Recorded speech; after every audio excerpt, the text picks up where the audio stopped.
Kag sa numero 1 sa mga balita subong nga adlaw kadto na makita sa latest nga forecast ang pag-asa tuhoy sa bagyo nga Wilma, no? Subong nga hapon sa 5 PM nga weather forecast sa pag-asa. Ginasiling nga ini nga bagyo nga Wilma ang mag-aagi sa Negros alas 2 sang kaagahon sa Domingo nga adlaw, no? Kung kaina earlier gin-forecast nga mga 8 AM sa Sunday, subong naman nga hapon kinalantaw naman nga posible mga alas 2 pa lang sang kaagahon magalabay na ini sa isla sang Negros, no?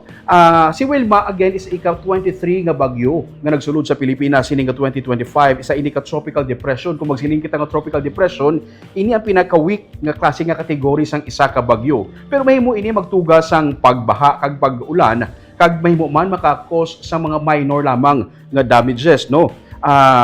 Lain man niya ang magambal kita nga isa ka tropical depression, lain man ini sa mga wind signal nga ginahambal naton. Magambal kita nga wind signal naga-refer naman niya sa impact sang dala nga hangin sang bagyo sa isa ka specific nga lugar, no? For example, ang bagyo nga Wilma nga gina-expect naton magaigo sa Visayas pero nilain ang wind signal sa kada lugar. Ari naman subong, ini naman tawag naton nga kada mulon sa tubig nga gina-expect naton. Subong nga adlaw gid paidalom ang nagos sa yellow rainfall warning, no? Subong nga adlaw. Hasta ini sa buwas Friday, yellow rainfall warning kita sa gihapon, tub-tub sa Sabado. Kaina earlier orange ang Friday kag Saturday.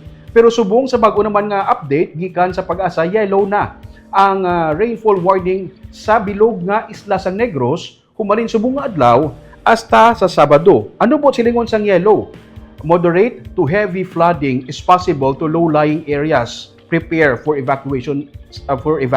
Buot silingon, moderate to heavy ang expect naton nga pag-ulan kag ang mga lugar nga masami ginabaha, mga nanubuan nga lugar, expect naton nga mabahaan sila kun ara kita sa idalom sang yellow category. Ari naman, ginalantaw nga posible sa eastern o ang subong ang as of 2 PM ang bagyo nga Wilma ang yara na sa 595 kilometers east sang Eastern Visayas. May kabaskugon ini nga 45 kilometers per hour kag pagmadlos nga tubtob 55 kilometers per hour.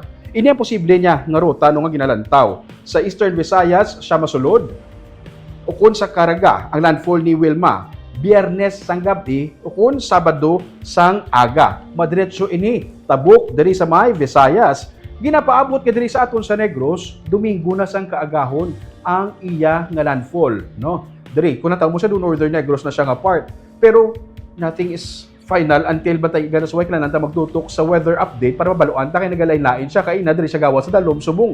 Ari na diri siya no sa Northern Negros. So expect naton nga by kaagahon na ya, earlier, mas early ang iya pagsulod diri sa isla sang Negros. Pero tandaan, ang bagyo hindi na siya isa lang kapintok, pareho sini nga pintok lang. Ang bagyo 200 kilometers ang kalaparo niya. That's why meron kita sa cone of probability nga ginalantaw, no? Malapad-lapad ang iya maapektuhan. That's why may pila na ka area sa karon diri sa Visayas, ining blue nga area, ini nga mga probinsya ang napaidalom na sa wind signal number 1. May na area sa Cebu kag sa Bohol, Northern Cebu kag sa Bohol, ginpaidalom naman sa wind signal number 1. So far, kita diri sa Negros, nagapabilin siya sa green, but silingon, wala pa kitaya sang wind signal sa gihapon diri sa Negros as of today, as of 5 PM. Gani dapat tutok lang kita sa gihapon kay as we go by the day, karon 11 PM, may bago naman nga weather forecast, pag-asa, may baluan ta kung anong changes.